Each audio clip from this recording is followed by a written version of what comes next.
ദിവസം കൊണ്ടു ചൊല്ലുവാൻ ത്രിത്വൈജാനാഥൻ കടാക്ഷിക്കണമേ. നിജഭാവികളെ രക്ഷിപ്പണിഞ്ഞു ആശയോടെ എഴുന്നള്ളി വന്ന നാഥൻ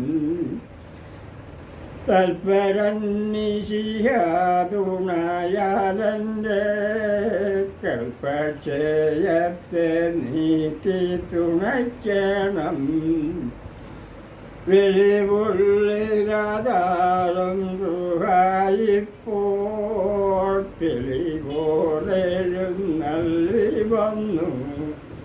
നിന്റെ ദാനങ്ങൾ സമ്പൂർണമായി തന്നു. എൻ്റെ ബുദ്ധി തെളിയിക്കണം നാഥ.